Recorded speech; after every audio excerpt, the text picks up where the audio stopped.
Magandang gabi po. Ako po si RP Lazaro.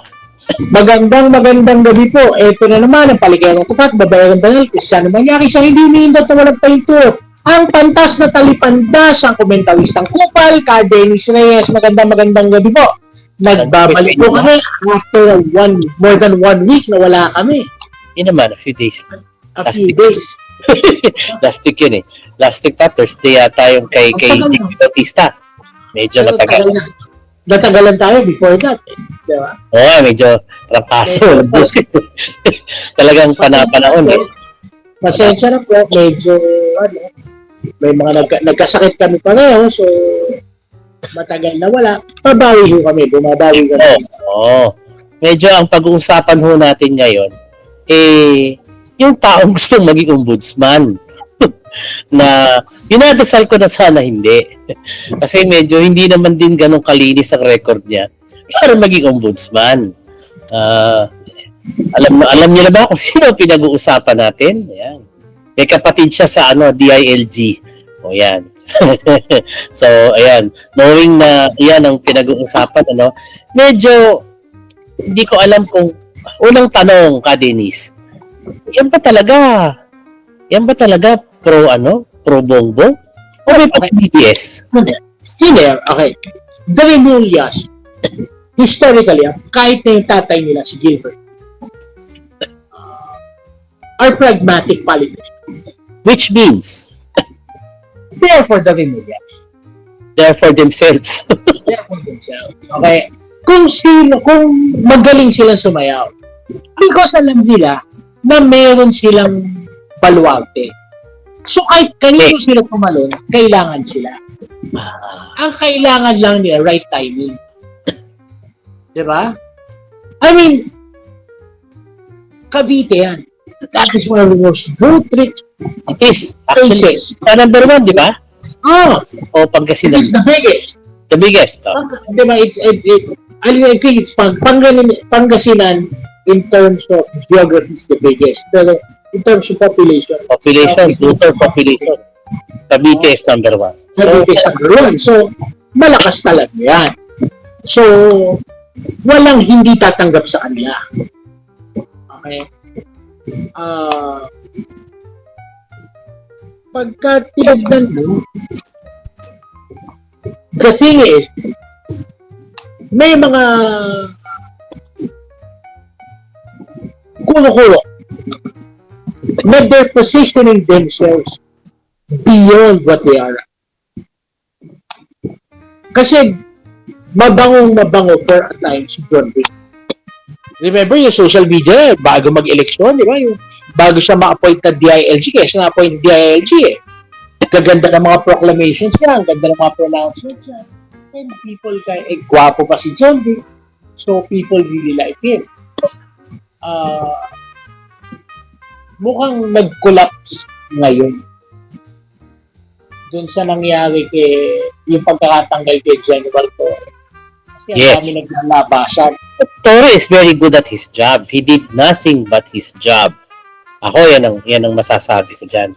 Trabaho lang niya ginawa niya. Wala siyang ginawang iba. And yet, at yun ang maraming resibo ngayon, naglalabasan. Na he was unceremoniously kicked out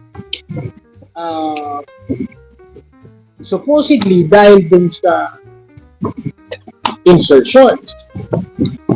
Now, sino ang nagsipa sa kanya? On paper, it was yes. It was Samin. So, ibig sabihin, kasama si Belsamin doon. Aliado. Ayaw. Remulla is playing safe. Puta, hindi niya kiniklaim na siya ang nagtatanggal. In fact, sinasabi niya, command call daw ni BBM yun. But at the end of the day, well, siya yung DILG, under sa kanya yung PNP, you cannot but help think na kasama siya.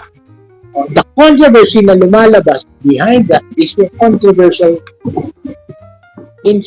budget insertion na 8 billion pesos. Supposedly, i-insert ng Congress to purchase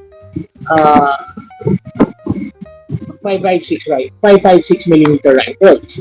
So, pag sinabi 556, yan yung M4. However, hindi raw Mahaba ba yun? M4. Mahaba yun, di ba? Ay, mahaba. Hindi raw M4 ang bibili. Ay, ano? Ang chismis si Galil. Sorry. Wala akong alam sa baril eh. Ano ang diferensya? Presyo. Ano na mas mahal? Mas mahal yung M4. US made. Oo. Where's the Galil made from? Israel. Oh. Pero although, okay, trained tayo kasi ang Filipino forces sa US equipment. So, trained tayo to use the M4. M4. Okay? Ang Galil is based on the AK-47. Which is the Kalashnikovs, mga Ruso. Yes. Oo.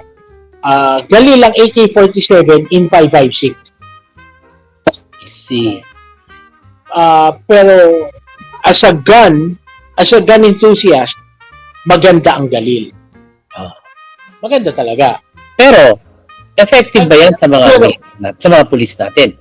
Well, ang point ni Don General Torres, supposedly, kung bakit he denied it is, it was too much. It was military. If you do that, kasi isipin mo, 80,000 units, you will be militarizing the police. Which should not happen. Oh. Okay. Okay? So, may lumalabas na kuno-kuno na malamang may ghost delivery. Ano ibig sabihin nun? Hindi lahat ng 80,000 dati. Second, may kuno-kuno na it's overpriced. Kasi ang sinasabi is kung government supposedly parang 48,000 lang. Ang isa. Eh, ang budget is for 100,000. Ang isa. Isa. Wow, doble, mahigit. So, ibig 50,000 pesos kickback. sinasabi nila, may kita. Natural. Lagi naman eh. Ang isa pang chismis is Kiskis yan. mukhang nakapagbayad ka ng advance. Advance. Nag-down. Down. Supposedly, ito yung panahon pa ni General Malvin na Pumasok. hindi pinaprocess. Ayaw i-process ng CPFP.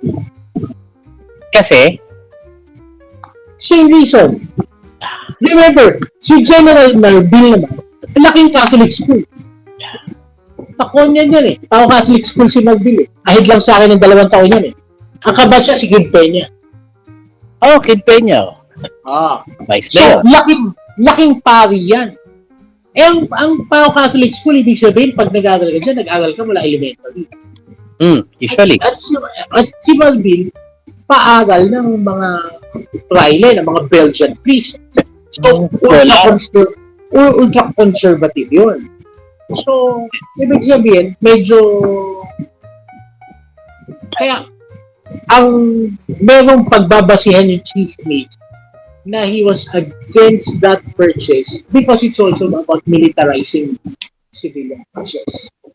Kasi if you notice ang ugali ni General Malvin, very laid back, very relaxed, di ba? Hindi siya yung pulis na utak pulbura. Di ba? He was very mellow, he was very follow the law, ganyan. So, merong basehan yun na iniisip ng tao. Panahon pa ni General Malvin, chismis is twice nang bumalik yung papel. And this is the third time ni General Torre. Kaya merong kumalat na pictures supposedly nung paper na puta ang kaisa Memo. memo na blanco ang signature ni General Torre. Siya lang hindi pumirma. Oo.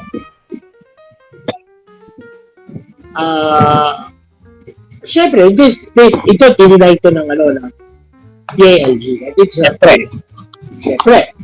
So, let's take yung chismis with a grain of salt. Chismis nga eh. Chismis nga eh. Pero, may uso. May papel. Malat eh. May memo. May memo. Kay Joy Nisperos ko nakita yung post na yun eh. Siya yung una ko nakita ang naglabas noon. Ang chismis pa raw, sabay-sabay silang nilili. Hindi lang si General Torre.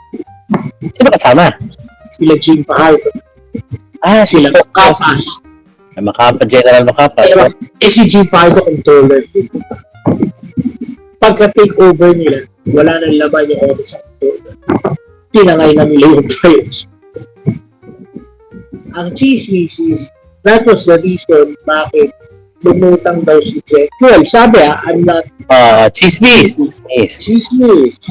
Kung bakit siya lumutang sa office nila Ilagay. Office That's why Laila Pilima. Di ba first interview niya na doon sa Congress? And right after that, saka naglabasan ito. Ito mga files na to. Oo. Yung pinalabas na ni Nisperos na nakita ko, oo. Oo. Di ba? So, may mga ganun. Tapos yung it was a major factor yung tinanggal siya because nobody expected na may ganitong backlash. Oo. Kasi di ba parang feeling ko they were expecting maitatago ito after dahil ang inuupakan for corruption eh. Di ba? So kumbaga matatago. Ito biglang napansin ito. At lumabas yung papel. Ang chismis din daw is hinahabol palasyo si Nick Ina-Arreglo. Nakakailang tawag na raw sabi, chismis lang patente. Because it was something that they did not expect. They sabi is chismis something they did not agree to. Pero bakit hindi na mapag? So sila, parang bibigyan nila ng cabinet post.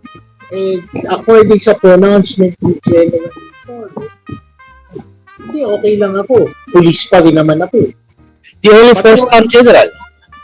Parang patrolman pa rin naman ako. Pwede ko mag-traffic sa kanto ng Rojas Boulevard eh. Pero putang ina nyo, 4 pa rin ang estrella ko. Patrolman lang ako, pero 4 ang estrella ko po. Ilang ina nyo. Ang sabi, si Nartates daw, will not get the full salary. Of course. Until mag-retire si Nick, and wala siyang balak mag-retire. At floating siya? Floating siya. Floating ako. That's the thing kung bakit sinasabi nila ngayon, nila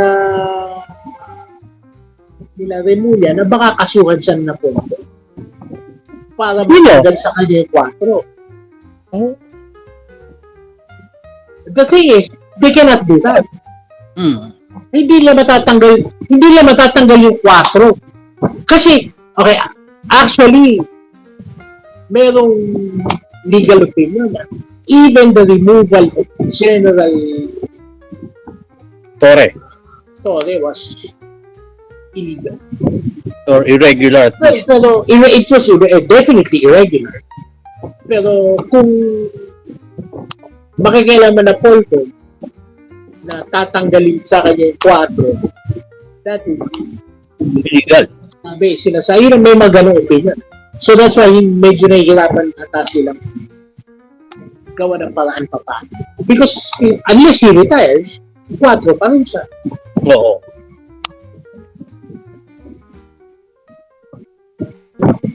Iba pinakamataas sa mga pulis natin, 4 stars? By law, there can only be 1 4-star general. There can only be 1 full general. One Para- police general. Para palang Highlander, no? There can only be one. There can only be one. Hindi lang mga bata yung Highlander series. Ay, tangina, may bago ah. Henry Kabilang Bida. Oo nga eh. Oo, I heard kinakasting. about it eh. I heard about it. Oo, kinakasting na. Tangina, gusto ko mo. Ang kasama niya, ang partner niya, May kickback Yung sa- na sidekick yan, di ba? sa Guardians of the Galaxy, si Nebula. Oh! Si Karen Gillan. Oo, si Karen Gillan. Interesting. Alam mo, gusto ko siya nun pa, Doctor Who pa lang. Hindi ako nanonood ng Doctor Who eh. Ay, that was, for me, that was one of the best seasons ng Doctor Who. Nung ang kapartner ni Doctor Who, si Karen Gillan. Si Amy Potts. Sobrang ganda nung series na yun. Sobrang, almost every episode, tatamaan ka sa puso. Yeah, and going back to so Highlander ngayon si General Torres, there can only be one. Oo. Siya ngayon ang Highlander. Siya ngayon. So iniintay natin yung quickening. Anong mangyayari? Yes. Oo. Yan mukhang masama ang loob. So, hindi. Kasi, kahit na ikaw unceremoniously, Oo. kung They didn't give him a few days. On the same day that he got axed, he had to remove his things and get out of the yung executive housing. kasi tama, Agad-agad. kahit na alokin siya ng cabinet position mo yun, pag tinanggap niya 2 days later tanggalin siya, pwede yun. Oo. Oo nga no. Because wala siya security of tenure. Tapos, paano yung 4 stars niya? Siyempre, he'd have to let it go. Yung ganito, ayuntayin ko na lang mag-retire ako. Oo. Conservative lang naman ako. Tama na, mag-retire na lang ako. Mas sweldo pa ba yung kahit floating ka? Yes. Based on your rank. Yes. Pati ka pumapasok, sweldo ka. Oh. Interesting pala. Sarap din pala maging pulis, ano? Pero well, Kasi, basta hindi iniipit ang sweldo mo. Pero kung katulad ni Nick Torre, wala naman siya inaasahan, kundi sweldo lang niya. Dahil matinong tao. Pag inipit yan, paano? Diba? Dalawa sila ni General Macapas. At least si General Macapas, ang asawa niya, Vice Mayor, may sweldo sa city hall. sweldo. Oo. Diba? Kaya syempre, kung floating ka, ano ba ibig sabihin? Dapat ba nandiyan ka lang? On call ka ba? O? Ano sila? Back to barak sila. Dito sila sa Krami nagre-report. Naka sila. Hindi mo lang makauwi yung tao sa Mindanao. Dito ka sa Krami nagre-report. Gawin mo dyan. Wala. At nga nga. Nga. Pero po kayo isipin mo. Tuwing pupunta sa Krami, lahat ng tao sumasalubo sa kanya. Oo. Pero wag ka, si General Torre did a good job. So, di General Macapas, maganda rin. Siya ang maresto kay Kibuloy, kay Alice Go. Siya sumundo dun eh. Siya rin ang sumundo dun sa dalawang dun sa magkapatid na patidongan sa Cambodia. Pati kay ganito, would any other cop do that? I don't think so. Hindi. Bakit? Punta lahat ng mga ibang pulis. Hindi. They will take into consideration the political ramifications. Oo. Yung iba, matatakot yan. Putang ina, kaya ko ba? Puta si Duterte, dati Presidente, mangingimik. Totoo yan. Diba? And that's the problem. Tangina, pulis ka. Dapat titignan mo lang ang trabaho mo.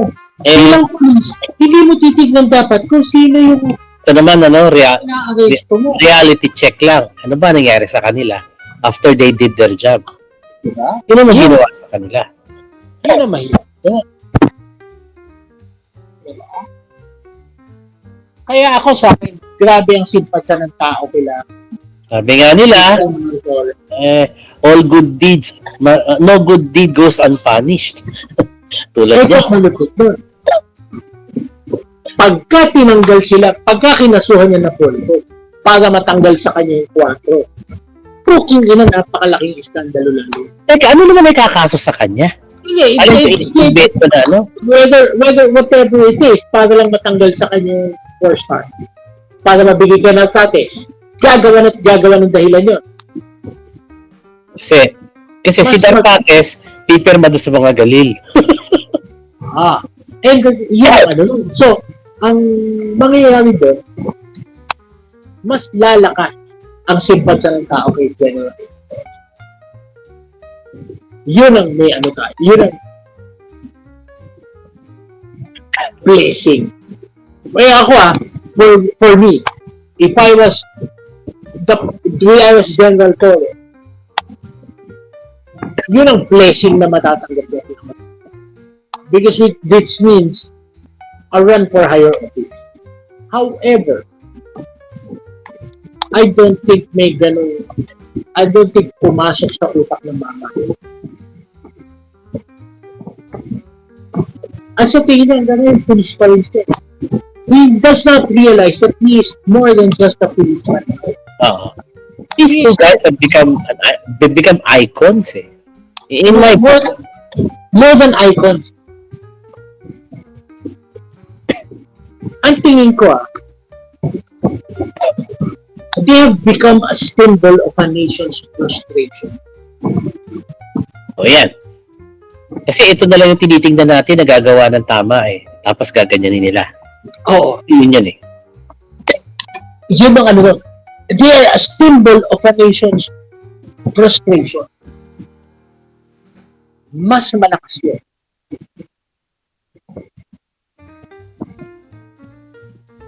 Ewan ko. Ano dyan? Saan pupulutin yan? Ano ending yan? Malay mo, malakas yan. Ang tanong kasi, ako, my question here is this. Ako thinking as an operator, ngayon, tangina itong pinakamagandang kandidatong mapupulot. 2028? 2028, tangina kung ano-ano magagawa ko. Between now and 2028, that's 3 years. Tangina, maglalabas lang ako. Isipin mo, yung mga naglalabasan ngayon na sa mga social media kay General Torre, nagpa-piano. Yung simpatsa ng tao sa kanya. Ako, lalagyan ko na lang ng comedy. Tangina, hindi. Maglalabas ako ng video, magkasama sila ni Diwata. Di ba? Tawag sa kanya ng DDS, Diwata. O, tangina, maglalabas ako ng video, magkasama sila ni Diwata. Tipo, tangina, lahat ng mga fans kinilig. Puta, gano'ng kalakas yun ako sa akin. See, as an operator, as a political animal, this guy is heaven sent. Alam mo, the biggest question in my mind is this. Bakit? Pinabayaan ni Bongbong mangyari yan kay Torre. Eh, di ba gusto niya si Torre? Pinansing pa niya yan, pinalakpakan niya ng SONA. So talagang alam mo, he works with the blessings of the president. Bakit ganun? Ba't siya pinabayaan? Nakalaban-laban pa, pinabayaan niya. Ano yun? Yan din ang malaki. Gano'ng kabigat? Ano, ginagalit nila tao? Gano'n? Hindi, gano'ng kabigat ang bumangga, ang nabangga ni Torre para pabayaan ng presidente. Wow.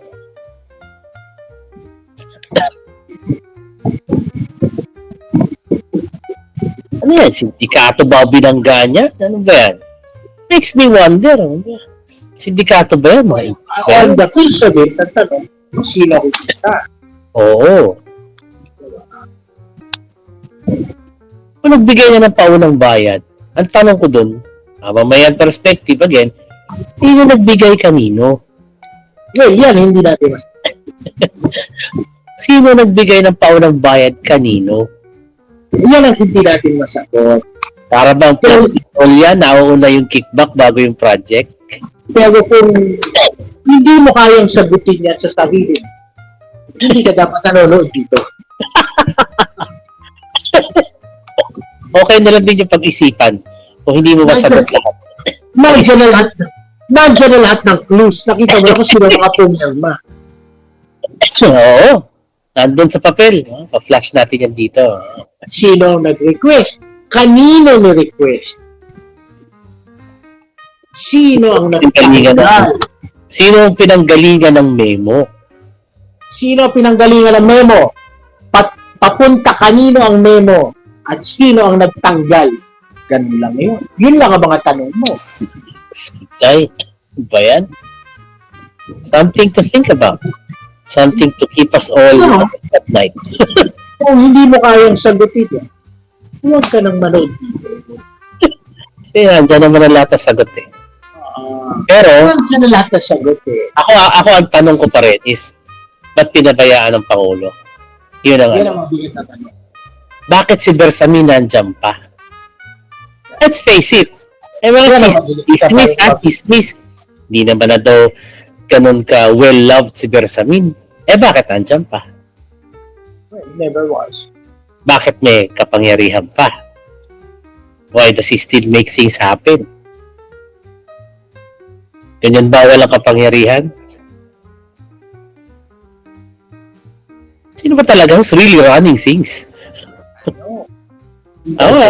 Another question makes you wonder, di ba? Who's running the country? Sino ba talaga piloto natin lahat? Ayan ang mga tanong. Anyway, magandang ano yan, magandang bagay ba pag-isipan bago ka patulog. Ako ay lalaman na isip ko hanggang bukas sa umaga. Hanggang manood na naman ako ng another entertaining telenovela sa Kongreso. Ayaw nang banggitin yung flood control kasi stupid na yung iba eh. Nandiyan naman yung lahat, nanood na lang kayo ng hearing. Nandun na lahat ng entertainment. Kaya na yung masabuti pang maliit ako naman. Self-incrimination. I invoke my right to self-incrimination. Hindi against eh. I invoke my right to self-incrimination. Kaya na alam mo, So, ito yung tawag. halata mo na yung Diskaya at saka yung Wawaw. Puro mga bobo. Diba? Halata mo puro mga bobo. At Parang ngayon lang nila nare-realize na front lang sila. At when the shit goes down, sila talaga ang sasagot. sila mapupuno. Sila. Tangin na nga. Bakit? Puta kung ako yan? Puta, simple sagot ko dyan. Pagka may nagtanong, sasagutin ko lahat ng tanong niyo, magtuturo ako, pero executive session. Session.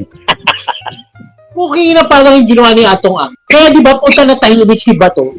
Oo. Puta na congressional hearing, sumagot siya. May kulang ka pa nga sa akin, 80 million eh. Utang. May utang ka pa sa akin 80 million. Okay, yun yan.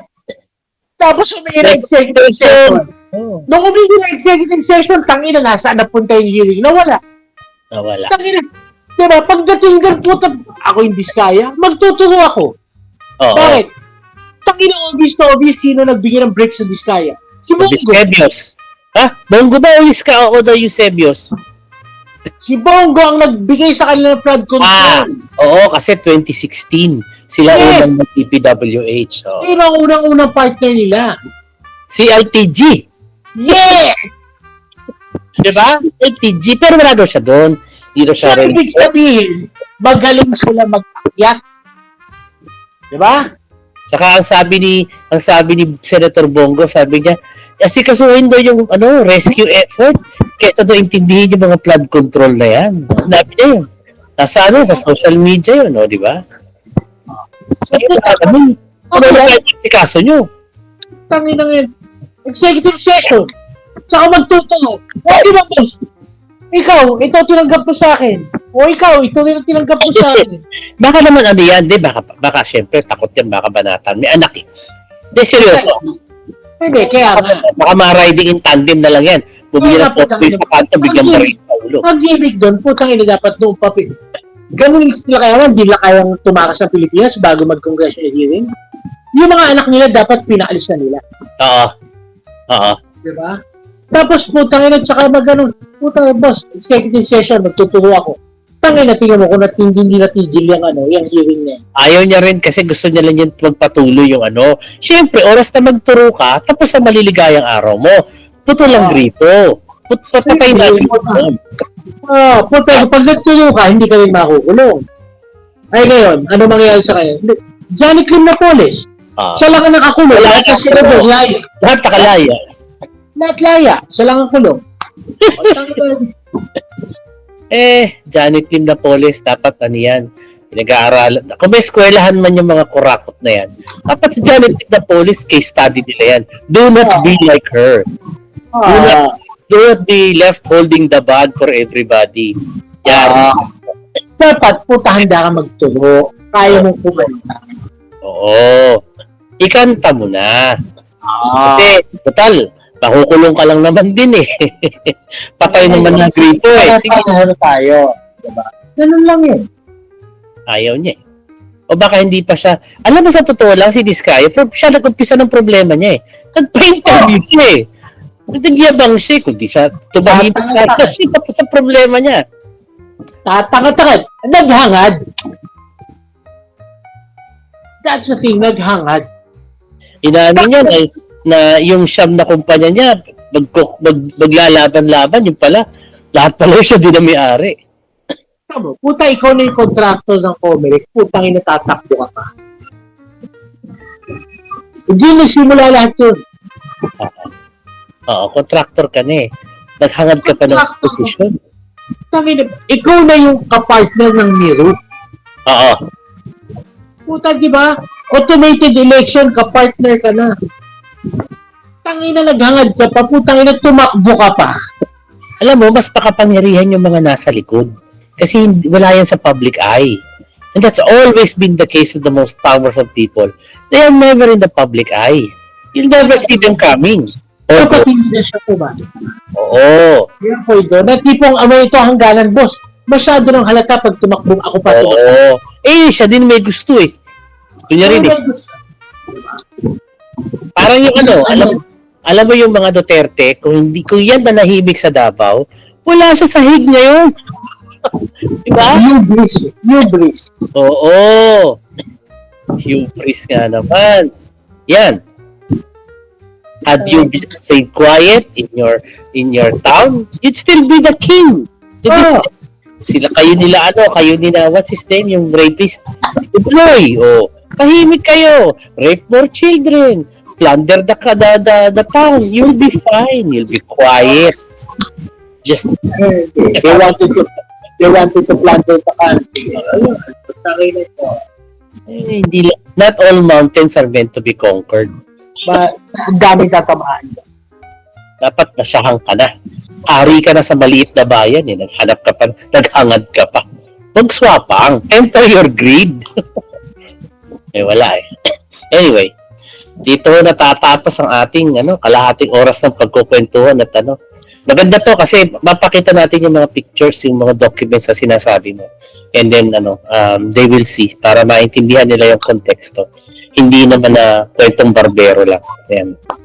Ayan, pag na something to think about. Magandang gabi. Ako po si RP Lazaro, nagpapasalamat. Ito na naman, ang komentarist ng Kupal, nagpapaalam, sa Adelis Reyes, Sumabalo. Thank you.